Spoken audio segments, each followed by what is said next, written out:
Hello, this is Fossil. Welcome to the first session of the Patrol Commander's course.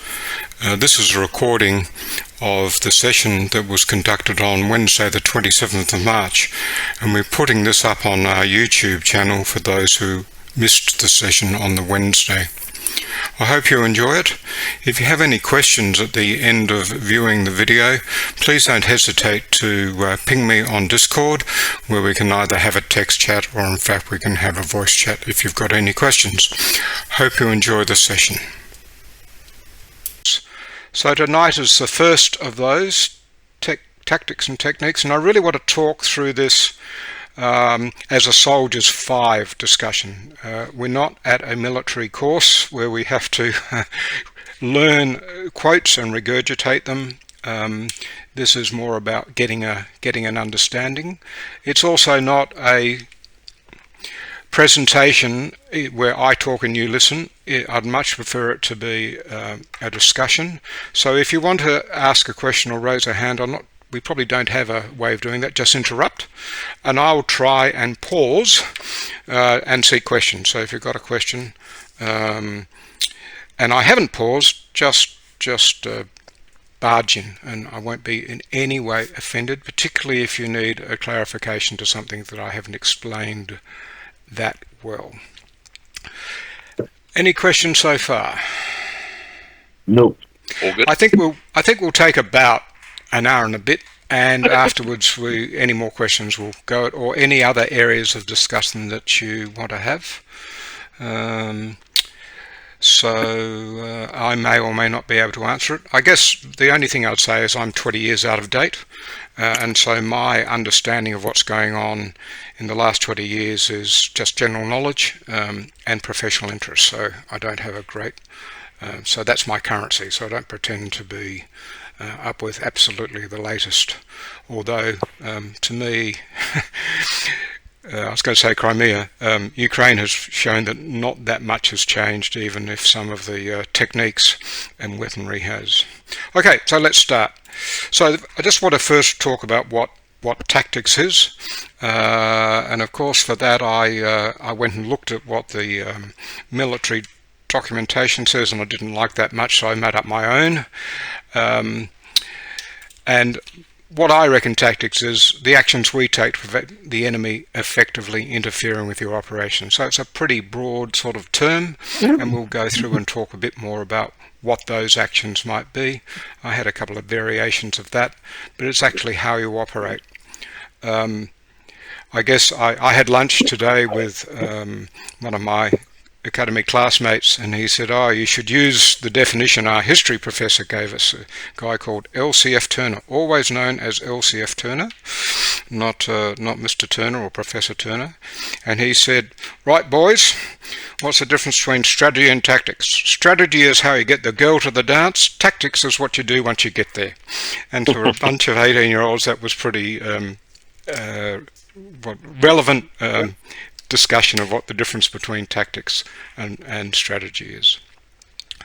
Of course, the military, the Australian military, this is the definition that you'll find in the PAM, what we call the PAM. PAM is short for pamphlet, which is a document that describes our tactics.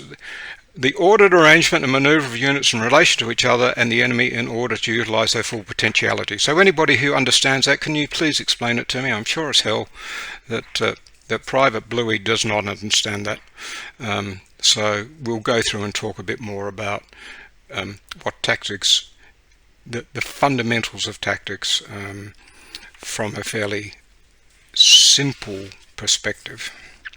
Okay, any questions so far? All good. Okay, so I really you could probably just explain to them what a Soldiers 5 is.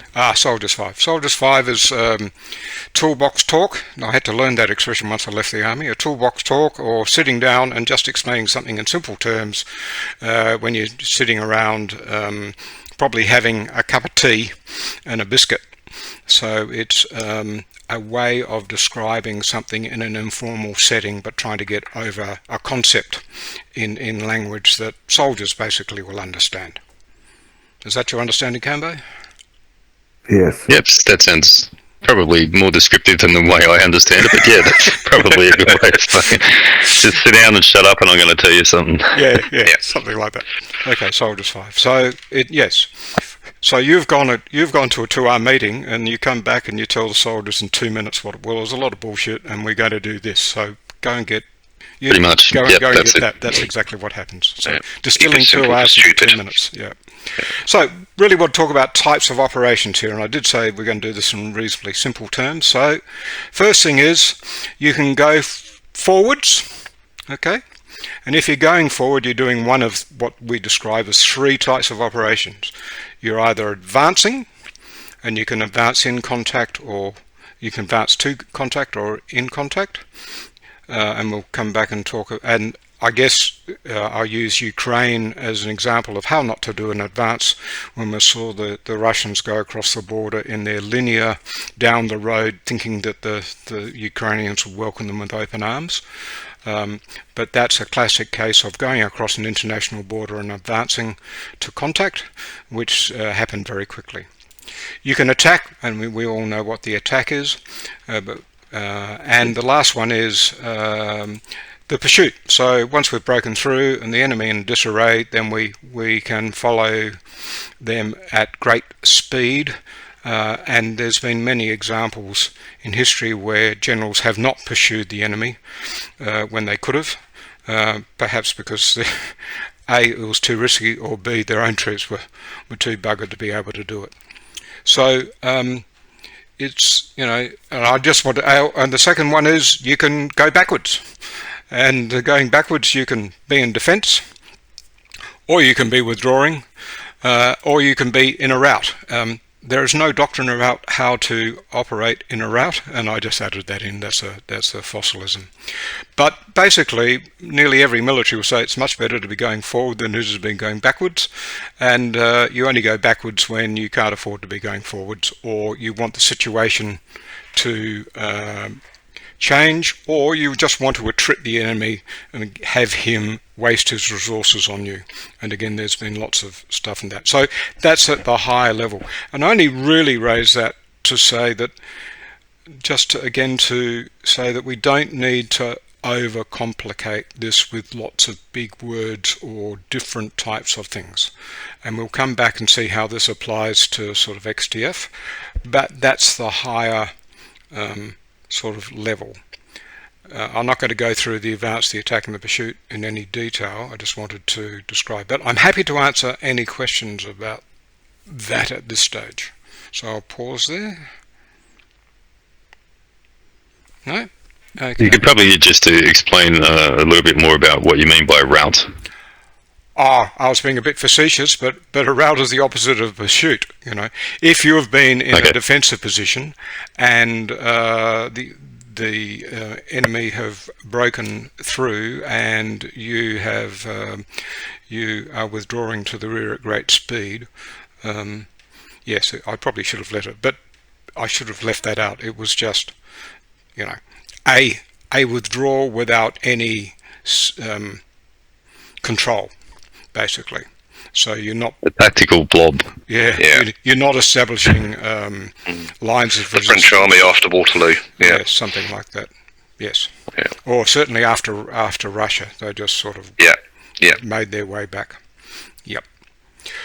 All right. So, and again, I guess I just want to keep it simple. So I think if we're talking tactical principles, and I could list out the 10 principles of the attack or the 10 principles of advance, but to me it all distills down to, and particularly when we're talking about small scale XDF operations, I'm sorry, this is probably going to be pretty obvious, but this is what I think our tactical principles are.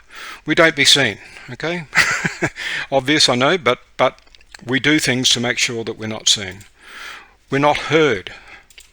We don't let the enemy shoot at us. Okay, and I'll come and talk about that in a thing. And we always have someone who's able to shoot at the enemy. And that's where we get into the tactics and the techniques of always having your it's where you actually get to how you deploy your troops, the formations that you're in, the ground that you use, the way that you move, all of those things that we know about really comes back to always being able to shoot at the enemy. Now, when you get to the very higher levels, at divisions and corps and armies, Montgomery used to talk about, for example, he needed balance in his force so that he could respond to any contingency that may emerge. But at the fairly, going up to fairly high levels, it's the ability to be able to react quickly to any circumstance that occurs to you. But obviously you try and work out which is the most likely, and it's a probability issue then. But to me, that's really the central core of low-level tactics, is always having an element who's ready to shoot at the enemy, who can see it. I'm sorry these are obvious, but that's how sort of controls what we're talking about. Any questions? No, I think it's good that you're saying that. Mm-hmm. Okay, so that you'll see how that we apply that when we come to our techniques, and I'll talk about the difference, what I mean between technique and tactic. So, not being seen or heard. Again, it's about concealment, and that goes, if we're talking at the patrol leader level, that goes to camouflage and concealment of the individual soldiers. It also goes to the stealth that we employ, and that's why we don't talk, that's why we use field signals, that's why we move from cover to cover on occasions, that's why we walk slowly, patrol at a slow pace. So our first tactic, particularly in XDF, particularly in SAS, is not being seen or heard. So and that's the big force multiplier that we've got, and that's one of the reasons we work in the SAS, which we're emulating, work in small teams. So I know it's not very sexy, but that's our great strength, and that's what we've got to work on. Also, I was talking about route selection. So if we and I think that's an area that we need to work on a little bit. Having set up a few of the recent missions, I can tell you that I've put enemy on where I think people will navigate to, because it's a prominent feature, and I've been fairly successful, if I could say that, and that's why we've had a few contacts. So route selection, use of ground, not going along ridge lines, cross-countrying rather than following creeks, etc., is really important. I worked with the Malay Army once, and they were certainly on operations, and they would only carry one water bottle in the jungle. Therefore, they never got out of the creek lines. Therefore, they stepped on mines, because it wasn't very hard for the enemy, for the communists at this stage to set that. So route selection is a form of not being seen and heard if you're not going where the enemy suspects that you might be. Passive measure, but certainly an important tactic. So I'm talking about use of ground, and don't use obvious routes. So sorry, I've got behind. Of course, that makes navigation harder, but so be it. And the next one is use of deception. So sometimes, particularly when we're going into a location, we have to use obvious avenues of approach, a helicopter or a boat or whatever else. And so what we try to do is either through the route that we use, or flying helicopters in places where we're not going, or sending boats to other places, is to try and deceive the enemy, or to make him guess which of the 7 locations the helicopter stopped is the one where we actually got out. And so in mission planning in the real world, that becomes an important element. So actually approaching into, or you've got a 2-day approach march. Obviously we don't want to sit around and spend 2 weeks walking through 10 kilometers of jungle knowing that we're well from the target, so we don't do that.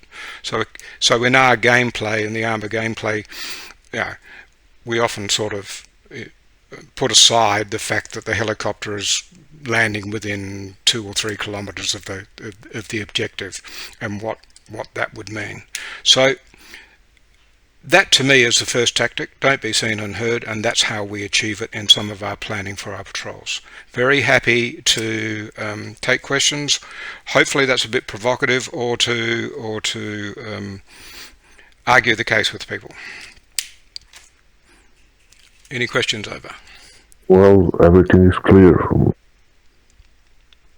Okay. Again. No, I don't have any questions. I'd say I might just add to that in terms of the real world and what I know that the SAS sometimes did in Vietnam, is they would go to great lengths to deceive the enemy, and they wouldn't always go in via helicopter.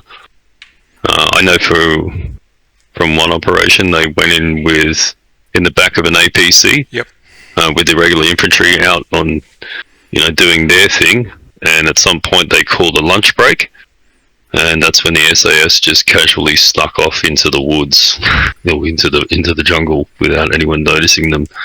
I know that they also intentionally went to the local towns to get, R&R, to get drunk, and intentionally, got with girls or whatever, and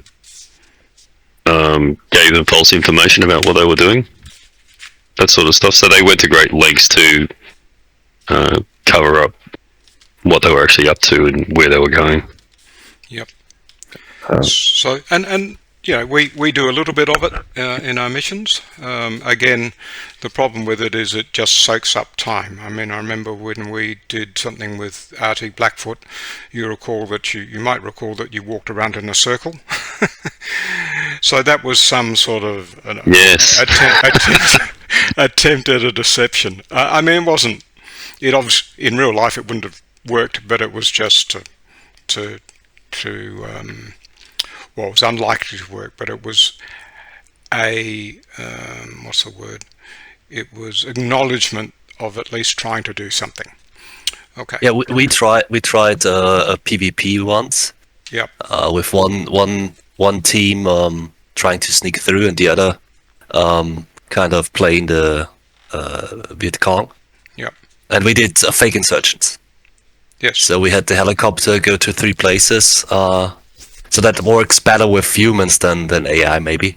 Yeah. But we did those fake insertions with the... Yeah, XDF did the same thing when we had a PvP, and we did multiple fake insertions, and it does work very well, because I was in the enemy team, and I couldn't tell where they'd inserted. I could hear multiple helicopters in the area from multiple directions, and I had no idea where they were inserting. Yep. Interesting. Okay. So if you like, that's the passive measures that we take around not being seen, not being heard, and that is, as I said, our stock and trade. It's not sexy, but and as I think it's now called, not kinetic, but it's our first line of defense. But the second thing around tactics, and this is very much my view, is synchronization, to use a modern term, is the essential element of tactics. That is, having the people that you want with the right equipment at the right place at the right time. And the problem is getting everyone to do what the plan was, because there's often a guy at the other end trying to interfere with that plan is the secret. And I guess this is the element, whilst we don't want them to see, if they do see, we don't want them to be able to shoot at us. So how do we achieve that? Well, there's 2 types of fire that I want to talk about that we use. One is indirect fire, and that's the simple version of that is indirect fire is any fire where the person shooting can't see the target. So artillery is is the normal, the most usual indirect fire. Mortars are indirect fire. Tanks can fire in the indirect mode, and they will always need an observer who is calling in the fire and adjusting the fire, and they have a process of adjusting fire where they don't need to be able to see the target. And then the other one is direct fire, and that's the person shooting can see the target. So tanks, machine guns on armoured vehicles, infantry fighting vehicles, all our own suite of things is what we call direct fire. So we'll talk about indirect and direct fire. Then there's two other. Then you can apply that fire in two broad methods. The first one is what I call neutralization fire, and that's basically to keep the enemy occupied with ideas other than shooting at you. Okay, so that's about keeping them in their hole, keeping their heads down, not allowing them to shoot at you. So even if they know where you are and where you're coming from, you're not letting them shoot at you. And artillery is actually, well, it was in my day, less so now because their degree of accuracy is improving and their ability to shoot and scoot is increasing, but they were largely a neutralization weapon rather than a destructive weapon. And the other form is destructive fire, and that's about killing the bastards in simple terms. That's where you're actually got people in your sights and you're actually shooting at them. And we use both of those in XDF, and I'll come and talk about that. But again, I'm just trying to keep things, simple. We've got indirect and direct fire, we've got neutralization and destructive, and you can have a combination of any of those. And I'm going to give a illustration of how we might use that in the scenario coming up. But again, I'll pause and ask if there's any questions that people have got, anything they'd like to add, or anything I'd like to add. All good. All good. Oh, good. Okay. Oh, good. So I'm going to go now into an example. Hopefully this all works. So this is my tactical example. And here we have, and this is a map, it's got a north point and it's got a scale. All maps need a north point and a scale. It really pisses me off when I don't have those. So I thought I'd better put it on. So what we've got is the blue force, which you can see in blue, advancing south to north along the road, and we have an enemy infantry company astride the road, preventing their advance. The type of terrain is sort of undulating medium wooded country, and because of that we have the infantry going first. Anybody want to guess why we have infantry going first in this situation? I wasn't going to ask questions. Well, probably to encounter the mines or something like that. Or something. Yeah, to clear away short-range anti-tank weapons, basically, because tanks can't see that far. Anyway, but in this case, they're going first, and they come over a ridge line, and for reasons best known to the enemy, they engage the first infantry APC is probably in this situation because of the time frames. And this comes as a bit of surprise to the battalion commander. Oh fuck, we've come across an enemy company which they probably should have known about. So what happens here? So the commander would go forward and do his appreciation, his thinking about and prepare his plan.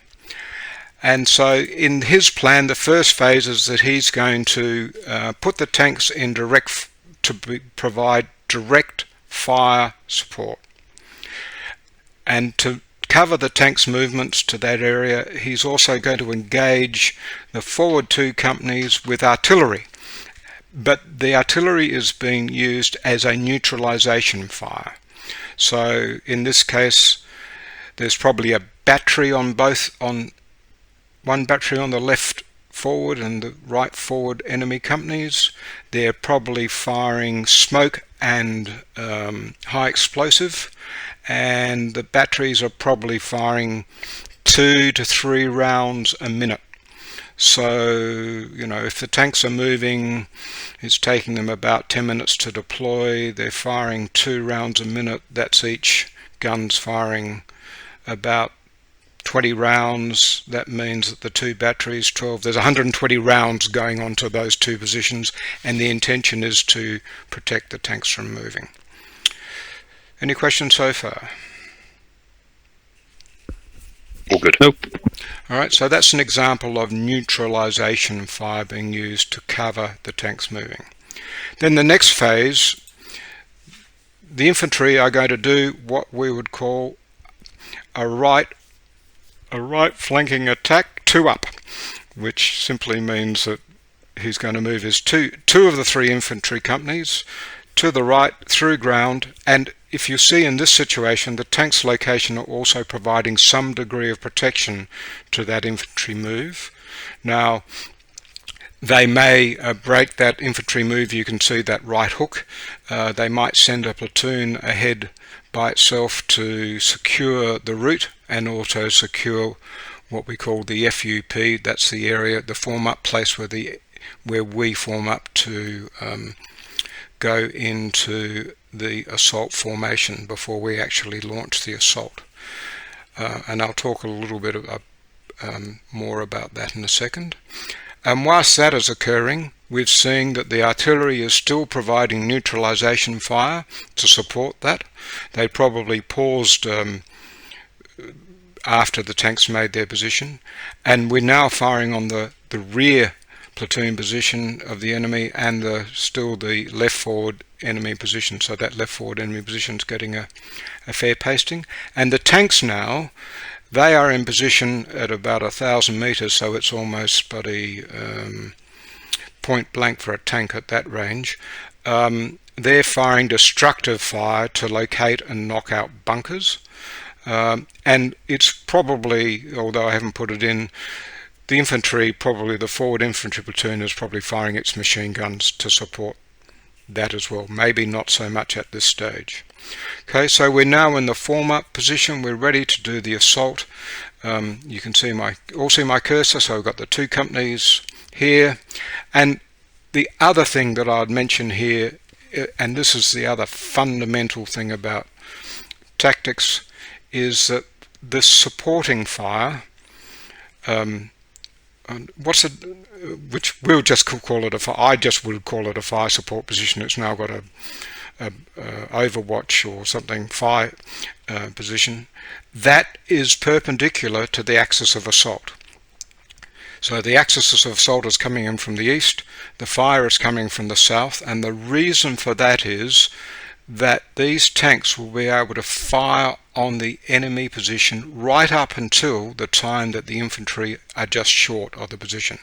If they were over here or over here, they would not be able to fire for as long because they would be firing into our own troops. So, you know, the textbook answer is to try and get your fire support at 90 degrees to your axis of assault.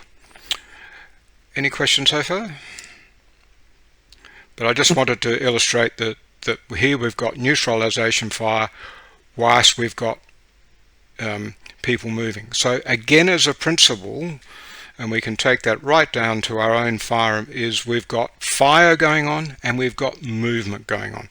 When people are moving, we are firing to protect them unless they are totally safe by the use of ground. Any questions? No questions. I just wanted to make the comment to everyone here that all these tactics all translate down, I mean, even though this is at quite a large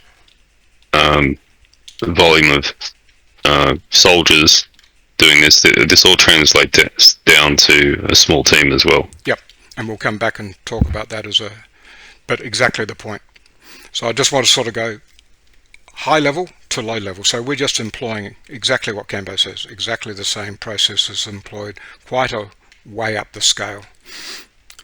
And then what we're seeing in the next slide here is the first phase of the assault. So the infantry have gone in, and there's a couple of things I'd like to show here. the artillery continues to neutralize those two positions to cover the infantry as they move across the ground in the assault. So that's protecting them. The tanks continue to their fire, and the artillery and will continue to fire and until the safety distance if they were walking and not in infantry fighting vehicles, is 200 meters. If they're in infantry fighting vehicles, it would be, the artillery could continue to fire until they're 100 meters out from the target. Okay, so, and the other thing here is that you see I've drawn a boundary, and this is to keep things simple. They would have, in this case, just drawn it, but the boundary between the two infantry units. It's really important that we get clarity about which bit of dirt you are operating on. And we saw that on Sunday night. Not mentioning names, one of the two patrols said, "I'm moving here." The other patrol said, "Just confirm exactly where you're going to," because I knew they were concerned that they were going to go into their bit of space. And deconflicting, not having blue on blues, is a really essential part of this, and drawing lines on maps and making sure you know which bit of turf is yours and which bit of turf is the other person's is really important. So again, what we're seeing here is the infantry moving, we're seeing the tanks continuing to fire, and the artillery continuing to fire, all to a plan and to a distance. So once they get within, in this case I've said 200 meters, the artillery would lift, and it might lift onto this third position, but the tanks would continue to fire to cover the infantry going here. So this is what I said by synchronization. And again, what I talked about when someone's moving, someone is firing, or at the very least is able to fire instantly if required. So that is the absolute fundamentals of tactics. And then at this stage, the infantry will fight through the position and capture these two positions. Now, at this level, there's another thing that we talk about, which is called phasing. And you'll see I've said phase 3-1. So this is, in the first phase, we're using two infantry elements, happen to be companies in this case, to take two objectives. We're not trying to take the third objective at this stage. We don't have the resources, probably the artillery resources, to do that. And we don't all have to do it at once. But we are attacking in a process where these guys can't get away. So we're not taking the whole position at once. We're happy in this plan only to take part of it. And then we can move to the second phase of the infantry assault, or which is, in this case, we've got the infantry secured on the feature. They can now provide direct fire support from their infantry weapons onto this enemy position. Again, you'll see that it's only the left-hand infantry element that does that, because of the reason I said before about the angles. And in this case, the second phase of the assault, the first company that was originally engaged is using the axis of the road and using the road as a boundary to attack the third position. And whilst they're doing that, the tanks are moving off, using their mobility and getting in behind the enemy to stop the enemy company withdrawing. And again, that is a function of synchronization. So we've got artillery firing, infantry moving to artillery will cut off at a predetermined point, and the tanks will move, pursuit and cut off in this thing. So again, this is what I'm talking about, synchronization and the different types of fires that we've got going on. Direct fire from infantry, indirect fire from artillery, and then direct fire from infantry supporting the last move of the infantry. Questions, comments, clarifications? Also, if you can go back to phase 1. Yep. The previous slide.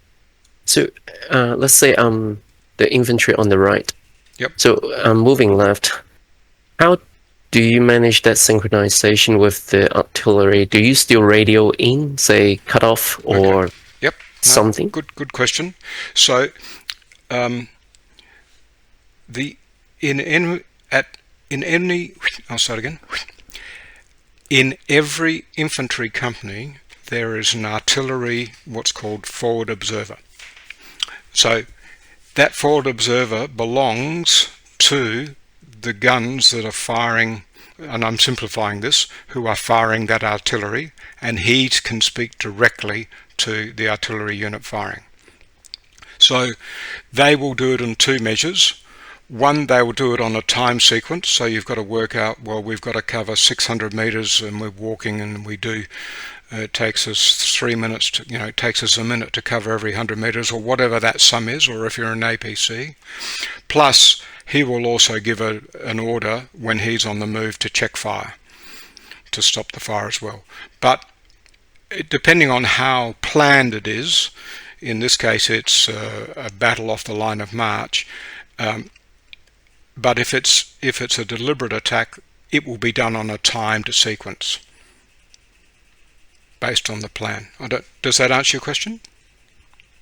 And similarly with the tanks, the infantry will be talking to the tanks. So at this level, the coordination and the synchronization is really, this is where all the training comes in. And we were talking about patrol commanders having a lot to think about. Well, this is where this commanding officer has a lot of things to think about, and he needs other people to do their bit. The tank commander's got to do his bit, the artillery's got to do his bit, these rifle commanders have got to do their bit to make it all work. Did that answer the question, Pixel? Yes, thank you. So I want to really now sort of bring it back to the XDS level. I did want to start off at a high level, and just to demonstrate that we actually do employ fairly standard military tactics, although we operate in a different environment and a different regime. So look, I haven't taken this from anywhere. This is just my own experience and knowledge. So probably if we're talking about SAS operations in Vietnam, the first thing I'd say is, they were given important targets, high levels, tactical or strategically important targets. They weren't given, because they were a scarce resource, cost a lot of money to train them, didn't have many things, so they weren't pissed away on unimportant tasks. Really important component. And they were generally asked to tasked to answer difficult questions that no one else could answer. So if you look at our current mission, what we're being asked to do is to identify the type of, we know the enemy is there because the signals intelligence tells us, we know it's a headquarters because it's using radios, but we've been tasked to go in to confirm that it's a headquarters of sufficient size that warrants the use of another resource, which is a bombing run by the Air Force. So there's no other way of answering that question, and the standard infantry wouldn't be able to move that distance or get that close with their standard operating procedures. So generally asked difficult questions. Next one is they're usually tasked as a result of other intelligence. So it's not as if someone had a bright idea, oh, we'll send them off into the middle of Elu and have a look at this. It's called the handover. So again, if we use the last mission as an example, there we had radio intercepts that actually located to a general area where an enemy position was, and that's the way it sort of works. And I'll just pause there for a second if anyone's got questions or clarifications. And so the other thing I might add here, because I don't know whether I put in my notes, I'm reading at the time, is that because they're difficult questions and because there's a fair bit of intelligence, it's very unusual for an SAS mission to be launched with no information. And you would have seen in the last couple of missions that we've done, I've tried to simulate that by having, oblique aerial photographs of the area, which obviously is just a screenshot taken from Arma, or to say that intelligence has defined down an area in which we're trying to operate. Well, that's all quite realistic, and that's what would happen, rather than tasking the SAS to wander through 10, 15, 20 grid squares of jungle to try and find something. So when you see that we're giving reasonably specific locations for targets, I believe at least that's quite realistic. They operate well beyond the ability of a regular infantry battalion to operate, and that's generally around logistics. So the Australian infantrymen could carry about 5 days of rations, certainly not of 5 days of water. So, and at about 1 kilometre an hour, that gives you sort of the range. I'm just being very general here. That sort of gives you the range of an infantry company working out from a fire support base. Well, these guys, because of their ability to insert and their methods of insertion, can operate far more deeply than that. In conventional warfare, in Europe, where Thorny is, these guys, 22 SAS, they're operating hundreds of kilometres behind the line. There'll be a lot of Ukrainian special forces deep in Russia. So they operate deep. Vietnam was a little bit different because we had our own province and we worked and things. And they have long self-sustainability. SAS patrols could stay up there for a week. I can tell you, they're carrying very heavy loads and they're not eating that much to carry 7 days rations. And they're independent actions, and it's aggressive action. So as I think Cambo has mentioned before, that was the thing that the Vietnamese said, that they that whenever they met the SAS, they were surprised of how aggressive they were as their reaction to a contact. So they wanted to seize the initiative immediately and scare the bastards away. So that's just some general points about how how SAS operated in Vietnam and what we're sort of trying to emulate. They're not, not just outside the gates, and they're not just about finding simple solutions, easy answers to simple questions. Any questions, clarifications, comments? No, all good. Okay, so I wanted to now bring this down to how does that impact on what we do, and try and bring this all sorts of together. So I really want to talk again, I'll talk in simple terms. I reckon there's not that many different types of missions we can do, which is why variety is really good, to have a number of different brains working on the sorts of things. So the first thing is we look and report, we answer the question. And within that, the first thing that we do is we do reconnaissance. Now reconnaissance, we look for something or someone. Okay, so a recon mission is the mission that we're doing currently. That's a recon mission. We know a specific location. We're given a specific question to answer. We go in there, we look for it, and we answer that question. So that's a reconnaissance mission. Reconnaissance missions generally look at limited areas for a short duration. The other thing that we haven't done so much, at least in my time, but I'm sure we've done before and we will be doing again in the future, is surveillance over a longer time. So that generally will be done out of an observation post where we're looking, and there we're looking for a pattern. or we're looking for specific what I would call signature equipment. So if we want to know that we're getting, I'm going to use a conventional example.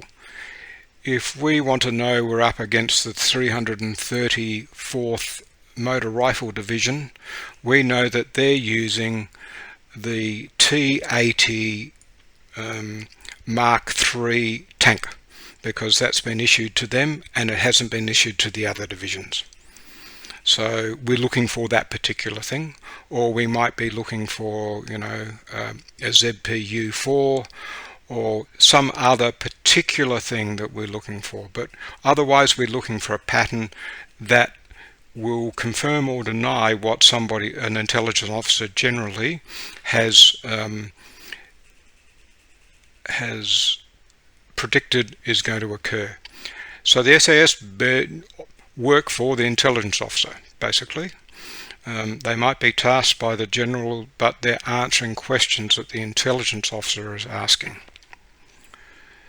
Okay, and the other thing that we do is we kill, capture or destroy, but we do that after we've looked, because you don't want to walk into something unless you've done a proper reconnaissance. So again, that could be, you know, through as ambushing, making a pest of ourselves, keeping people off guard, on guard, thinking that they're not safe, making them do lots of security tasks. It's our equivalent of asymmetric warfare. So a small group of people can cause a lot of havoc in the back, making them deploy a lot of forces, make people stay up at night, cause a lot of angst in the thing. So that's one of the things. Or it could be a raid to take out a particular type of, you know, to knock out a radar, or to destroy a certain type of ammunition, or to blow up a critical bit of infrastructure in a power station, or a pumping station, or a oil pipeline pumping station, something like that. Or we could do a surgical strike, and we did that a couple of weeks ago, where we wanted to capture a particular person, and we did that through a combination of ambush and a surgical strike. So this is where, to me, these are the two broad types of missions that we do, and I guess we try and look at how we do them.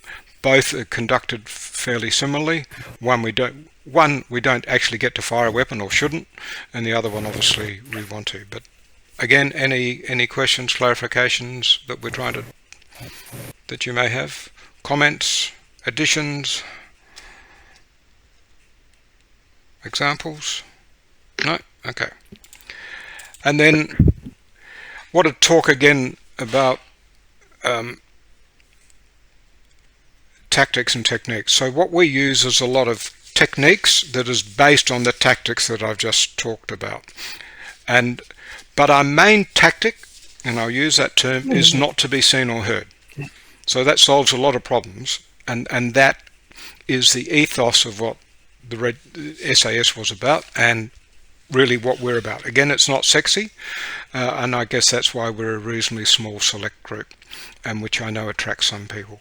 But that is our biggest tactic. That's my view anyway. And we do that through stealth. We do that through deception. So all our plans should incorporate how we're going to be stealthy, and probably, given the constraints that we've got on time, and that we've got doing it on a 3R thing, should sort of have some degree of stealth in them. And some degree of deception.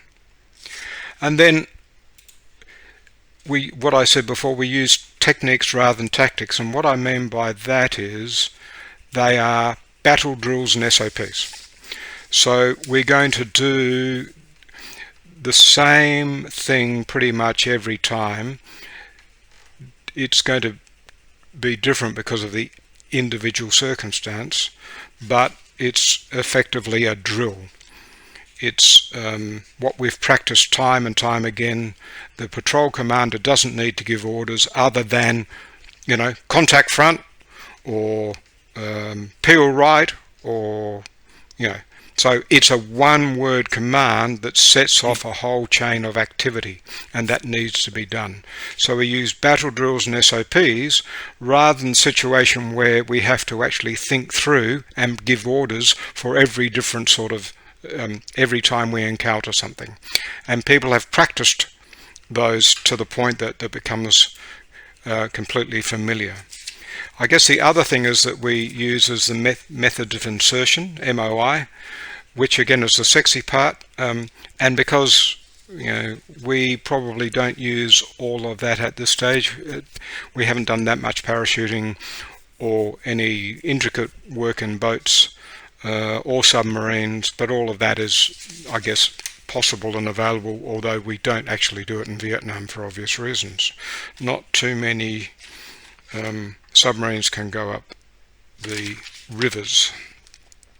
So moving on a bit, just talk about battle drills. So I was saying, so the principle I want to talk about in our battle drills goes back to what I was talking about before, which is being able to fire, have someone available to fire at any time. So this is, I guess, best described by the principle of having 1 foot on the ground. That means that someone is moving and someone is ready to shoot. Now obviously that's not the case when we are 4-man or 5-man patrol in trail going through the thing, but our battle drills are such, we're looking at our arcs, that we are instantly ready to fire. So 1 foot on the ground. But when we do the other battle drills, for example, when we do recon, and I'll come back and talk about that, we actually use fire and movement. So we have got someone ready to fire when someone is moving, and that's actual or dry. So when we talk about our recon drills, that is actually fire and movement. It's just dry fire and movement. We're not actually firing, but we are ready to fire. So again, the whole ethos of what we do is being ready to fire at all stages. So when we go into a night harbour, it's not, up with the hammocks, out with all the kit, eating our food, no one looking out. It's all about being ready for instant action. And the contact drill, well, that is, real fire and movement. And then going back to what we were talking about before, our first reaction is a high volume of suppressive fire. That's neutralization fire. We're not trying to necessarily kill the enemy in that, but we're sure as hell trying to take his mind off shooting back at us. So there's an example of where I've tried to tie, this drill that we got, open fire, put a magazine down range, large volume of fire, 20 rounds by 5 people, 100 rounds going to a small area, to actually seize the initiative back from the enemy, because they've got the initiative when they fire, but you want to get that back as soon as you can, and we're using neutralization fire to do that. And then we go break contact, we do fire and movement, and it's all through coordination, and that coordination is through communication or practice, and we're back to that synchronization. So by doing that, we're going to minimize our casualties if we get that synchronization and that coordination right. And as we've all experienced, it can't be done without practice. So I might just pause there and ask for people to elaborate on that, give examples, question it, expand on it, whatever you might like to do. Feel free, guys. I mean, I can say a lot, but I'll hold back and let you guys talk. Yeah, like breaking contact, running in front of friendly's gunpoint is always without, the more we practice, we get better at things like that. Yep. Yeah, so avoiding running into someone's line of fire. Yep. Yes. Yeah, and that's by. Well, we did this in my team. We did this just on Sunday gone. We heard the enemy voices. We came to a halt. The enemy. We all faced towards the enemy's direction of voices.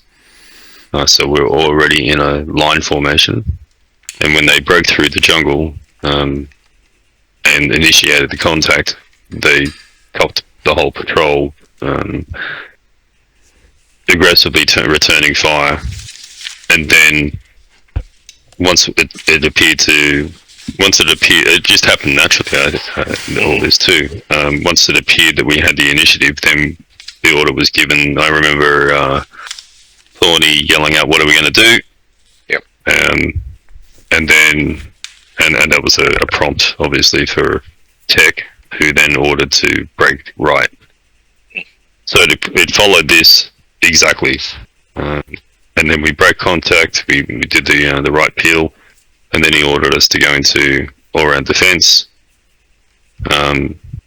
check for injuries, and then picked a direction and moved off at pace for a short distance before we slowed down again to clear the area. Yeah. I think that highlighted that everybody knew what we needed to do. It was just the communication, because Tech was first time, wasn't it, in charge, and it's just boom. Once it happened really smoothly and really quickly. Yeah. And so, yeah, and this is from a lot of experience in XDF over the years. We have a long time ago identified that the contact drill and the break contact maneuvers that we go through is incredibly important for our survival. If we don't do this, if we don't rehearse it, and we don't have it down, so it's sort of to some degree like second nature. We obviously have to take into account that it's a game and we can't do this every day, but if we can get it down to a point where everyone understands that we have to do this, and we have to do it in a team-oriented fashion, and it needs to work like a well-oiled machine, you might say. Then if we don't get it down to that point, then we die. That's simple. Yeah. Yeah. So when we had those, sorry, weeks with Bogan, and I think it was Mercury first. yes. We had several weeks where we only were patrolling, which was fine because we didn't get seen by the enemy, but we were really stealthy and we were happy not having contact. On the other hand, we really got rusty. So in missions after that, when we got into contact, our contact drills were really shit. I mean, they were all over the place, distances weren't right, people running in front of each other. So it's really important to keep up the practice, because, you know, as I said, we aren't professionals, we're doing that for fun, maybe once a week. I'm thinking about, and we were thinking about, like, maybe, you know, when everybody gathers at the arsenal and stuff like that, to put in at least some kind of short practice rounds in to not get rusty. Yeah. Yeah, I think that goes a long way. Yes. Sorry to interrupt you again, Fossil, but that does certainly go a long way. People do get rusty. For the guys who have actually served in the military, I just know this from, you know, years of running XDF. If you get a team that has, so for example, Banksy, Fox, Errol, myself, we already know because of our time in the military, because it was rammed into our heads, you know, not to run in front of someone's weapon, and the drills just happen naturally. I guess you could say we don't have to practice it as much. But for the guys who haven't served in the military, who haven't had it rammed down their throats for years, the practice needs to happen more often. So we do have to every now and then just say we got to practice the contact drills and the break contact drills and so on. Yeah, fair. Yes, just Fossil, sorry. I was just going to go to the point of practice before. One of the things that we don't do, and again it's a issue of time and the 3-hour time span we've got, is rehearsals. So we would always do Yes. a rehearsal for any action that we're doing that might be outside the normal. So if we're going to go and do an ambush, before we left the base, we would do a rehearsal of that ambush. Now, it might be stylized, be done on a road in the middle of a grassed area, but then at least you've got the sequencing. Everybody can see where everybody is in relation to each other. Everybody's sort of switched on to that sort of thing. So practicing, and we'll in the later in the course, if we get to it, we'll be doing battle procedure. Well, rehearsal is an integral part of battle procedure. Anyway, getting us Funny you say it like that, because I do actually remember doing ambush rehearsals on a dirt track in the grass, or long grass. Yeah. We did it on the oval. We started on the oval. We progressed to the close training area, and then we progressed into the jungle. Okay, next thing I just wanted to talk. We got a bit off things. This is a bit of a personal view now. I'm going to talk. So I'm going to talk about control, and I reckon control, particularly in Arma, is enhanced greatly by what I call battle pairs. So that is that you're not alone in the jungle, you've got your mate with you, and the two of you do everything together. So if we've only got 4, so you move as a pair, you provide fire support as a pair, you cook as a pair, you do everything as a pair. I think the Americans call it battle buddies. That's an Americanism. I don't like it, but battle pairs, I think, is an important component, and it's one of the great ways of actually getting control through simplifying the process. Be very happy to take arguments about that.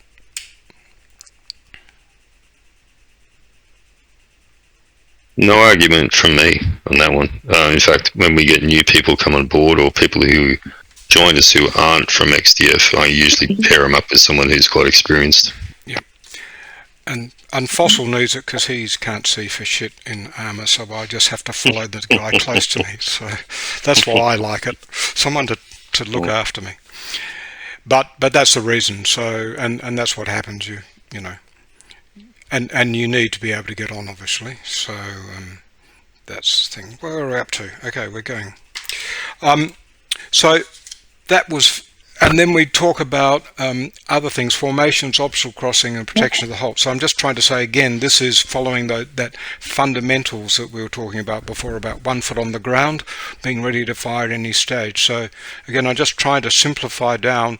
What people think might be complex is not. It's simple. It's just a matter of applying it to all the situations.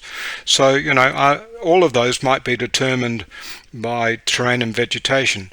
But what we're actually trying to achieve, whether it's in the jungle or as we did in an urban environment, is someone able to see and fire instantly at the most likely approach of the enemy. And that is what we need to be able to achieve all the time in our patrolling. So that's again, it's simple to say, a lot harder to do, but that's the basic tenet of what we're trying to do in our formations, when we in obstacle crossing, or the protection at the halt. And if I talk a little bit more about protection at the halt, because I think that's an area where we probably can improve. If we're having a short halt, the patrol commander needs to just check his compass and map, and we're going to be there for a very short time. Well, we just halt in formation and look out. If it's a longer halt, we might go into all-round defence with a sort of 2 to 3 meters apart, looking out. And here the issue is, if I just think about this tactically, is it's the problem with that, the vulnerability we have in this is that a grenade or a burst of machine gun fire could take out half of us.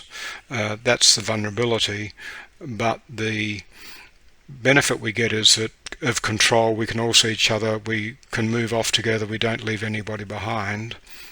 And the next one is what I call a briefing halt. So if in the unlikely event I ever command a patrol, I would ask people to sort of come in back to back so that we can brief. Now, there you're particularly vulnerable to a grenade or a burst of machine gun fire, but the benefit we get is you can whisper, because I think there's still a lot there's more chat than I would tolerate in the real world going on in our things. So that's just being a little bit provocative about our processes. So that's just some thoughts, but I'd be very happy to take a response on the nose to that. Any questions? I can respond to some of that sort of stuff. Well, obviously we don't have the full repertoire of hand signals available to us, and that leads to more chat. That's part of it. Some of the newer guys aren't really 100% up to speed with using the hand signals yet. And that's another part of it. So there was a lot of chat in my patrol the other day because Tech hasn't done any hand signal work, so he ended up having to talk. I think this might be a problem that won't be solved unless, Arma 4 gets out and it has like full VR and we can do hand signals. Just right. it's There's certainly a limitation, but we do a lot better than many other units in that respect as well. No, I'm just being provocative. I can't just come and say platitudes here without getting some sort of argument going. So, well, you'll see if it's some of the guys who've been XDF for a long time, they've been using the hand signals for a long time, especially if they're ex-army. They can be very, very quiet patrols because I can use a range of hand signals and all these guys will understand what I mean. Yep. Even if I'm sort of jimmy rigging some of those hand signals, you might say. Sure. So it's just something that needs to be worked on. It can be improved. There's subtleties that, say for a Fox or Errol or something like that, if I have them as a scout and they understand these subtleties too, that some of the new guys might not understand. So if I have, Errol's a good example, Fox does it too. If they're out in front as a scout and they just stop and go to a knee, and that tells me that they've seen something. They don't even have to give a hand signal, or that they're aware of something. But if they drop to straight to prone, then I know there's enemy. And so these are little subtleties that we have to sort of get across to the newer guys. Yep. So there's sort of subtle things that a patrol commander and a scout sort of learn to understand about each other. Sure. Yeah. So bringing it back to this. Sorry, go. When people. Sorry, no, my bad. I was just going to say, from my perspective, I can recognise what the hand signals are from the guy behind me. It's just the muscle memory and the keybinds I still haven't learned properly. I think that might be an issue with some people as well. So I'm like, I want to do this. Oh, it's F7, I've got to do that. So you just get that little delay. It's recognising the signals is fine. It's just Arma having a keybind sort of thing. Yeah. You have my complete sympathy because I'm probably worse at it than you, and that's the thing. That's the thing I find completely frustrating. I know what to do, but the muscles don't. Yeah. That's just practice, isn't it? But I guess the reason for raising it is this is a consideration for a patrol leader, because noise is the thing that gives us away most of the time, I suspect. Mm-hmm. So we need to come up with some way of minimizing our noise but keeping control. What we done in a few times was to have special signals through combinations. So two clackers and a whisper means and stuff like that. And it was done on a patrol basis. So this time let's have this signal. But it's hard because, as you said, it's Arma, so it's really kind of unintuitive. And so you have to remember that for that one patrol, and but some other things. I've done things like that too in the past, and that's for the guys here obviously who are potential patrol commanders, and I guess this is something you can learn from. So there was a mission, for example, that Banksy made where the task was to lay down noise sensors or whatever they were on tracks. Yes. So that meant we paralleled the tracks and at certain points we'd move into the track and then lay down the sensor. And in that situation, I wanted security, which was a very similar sort of system to going into an ambush. Make sure we had the track covered, both left and right, that I had security back and I had security front while someone was actually laying down the sensor. And so what I did for some of those missions, whoever was in my patrol, before we actually went out, I said, right, this is the sequence we're going to go through. And what I'm going to do is we're going to take advantage of these two different whistles that we have. So one whistle is going to be the indicator to you all that we're going into that drill to move on to the track. And then I'll give you another whistle to say reverse that and move away from the track. So you can do this on a sort of mission per mission basis. So if you think along those lines, if you're going to run a patrol, you have to do some sort of sequence like that. You can do a quick rehearsal with the guys and make sure that they understand that this whistle means this and this whistle means that. So that's how we can sort of jimmy rig sort of things to suit the mission with, use whatever we have available to us. Okay. Anything more about that? I've got one more thing to talk about, which is close reconnaissance. I'd say in terms of what you were talking about in going into all-round defence, yep. Especially if it's going to be an O group, like a mission Yep. briefing, like a briefing of some kind, I agree with you, pulling in tight so we can whisper. I'd add to that, if you're going to do that, guys, make sure that you move into a defendable area, or an area that's going to hide you. So a big clump of trees that you can sort of go into the middle of these trees. You can still face out, but what people have got their maps up and everything. At least you've got some protection, some degree of cover and concealment. I've got to say, that's the Arma-esque thing. Those maps are huge and Yes. can be seen from bloody a million miles away. We used to. That's right. Our map were no bigger than the palm of our hand for just that reason. We folded them down to that size. So yeah, but nothing can be done about that, other than what Rambo said, going into as thick as bunch of trees you can find. All right, and the last thing. Oh yes, and I was going to say, and sort of to me, the 5-man patrol is the optimal size. I just put this because you've got the patrol commander in the middle, you've got the 4 quadrants being covered. It's just the optimal sort of patrol size that I can. Oh, I can add one more thing to that. If you do have a machine gun in your group, then make sure you utilise that machine gun.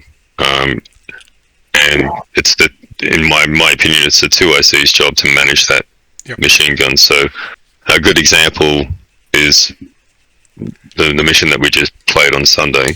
We had the contact, we broke contact, and then Tech called us into all-round defence, and then I said to Tech, well, I just said it, I think I said to Rolly, because he had the machine gun, point the machine gun back towards the direction that we had the contact. So you're pointing, whether you've just had a contact or not, you're pointing the gun, making sure you've got the machine gun facing in the most likely direction that the enemy could approach us from.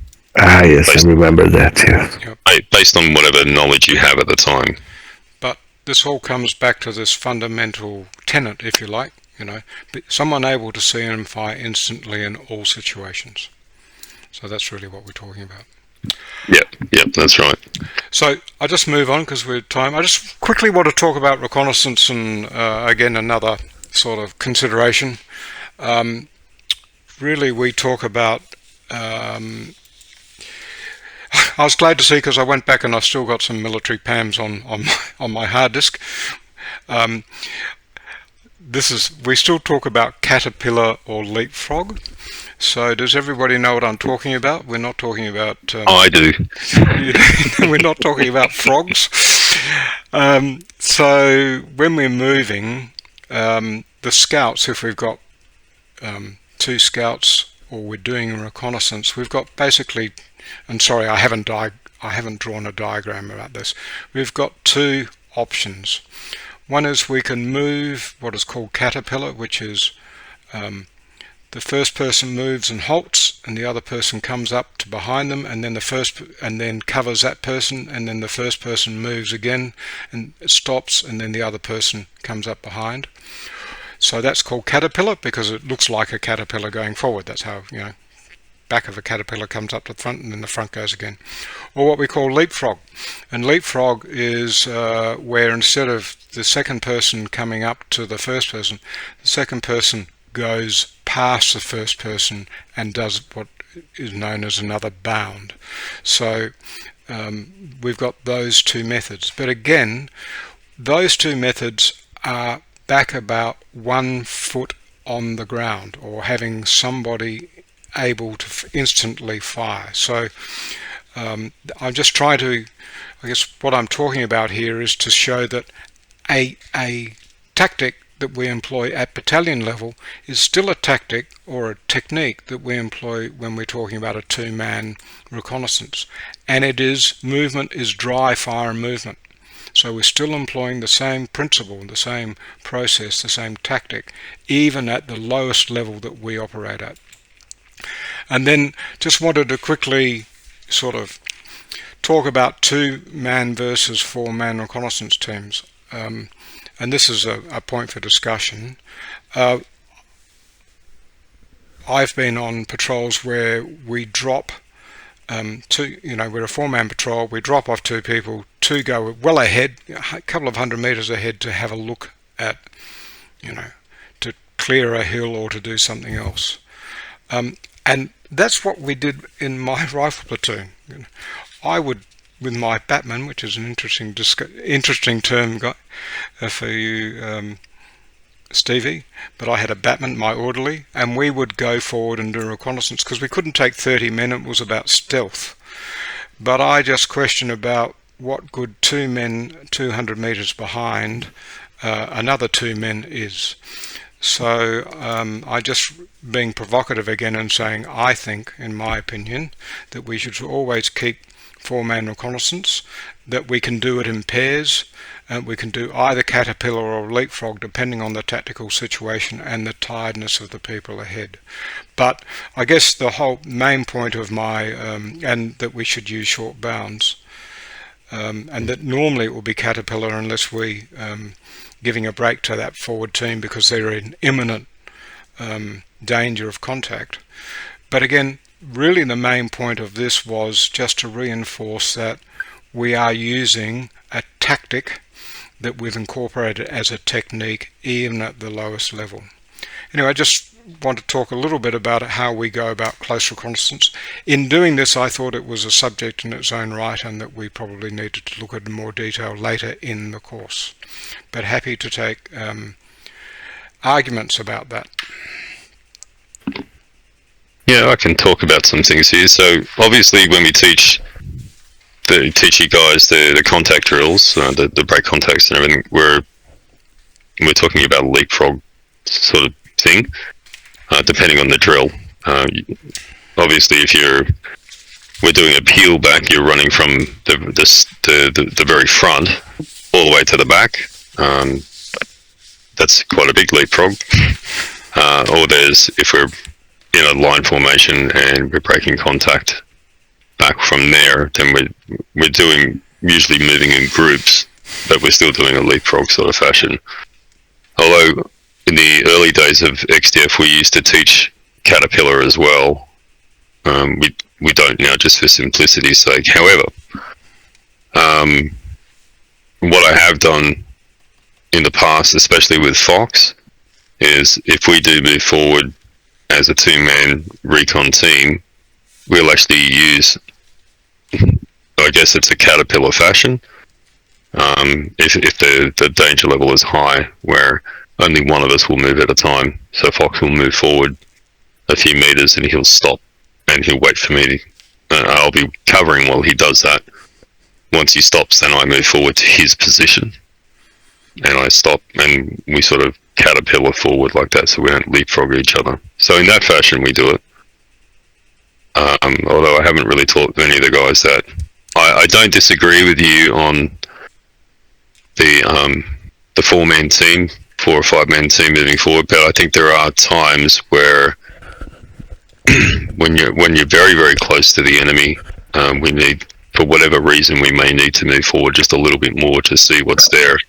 Picking up a 4 or 5-man team and pushing forward that extra 10 or 20 meters is high risk, because we're just raising the ability for the enemy to see more of us.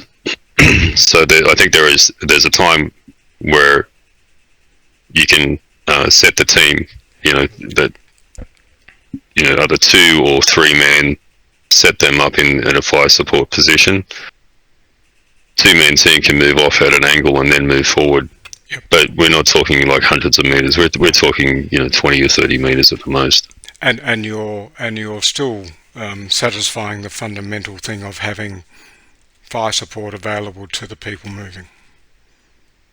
That's right. Yeah. So long as everyone understands that it's not like we're it's not like we're working like in say a platoon or a platoon level sort of harbour, where we're going out through the gun position and coming back through the gun position or something like that, where we're intentionally moving off at an angle and then moving forward, and making sure that those guys understand that they can't come directly back into the gun position, otherwise it defeats the purpose of having that support there. So if they're coming back directly towards the gun can't fire. Yep. Anybody like to add anything or about this?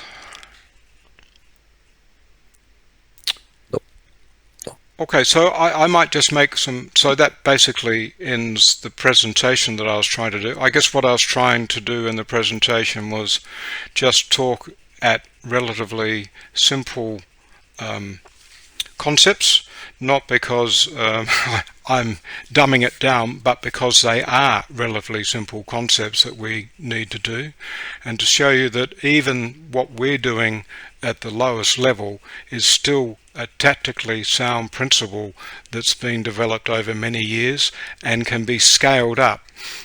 So I've taken it from the top down.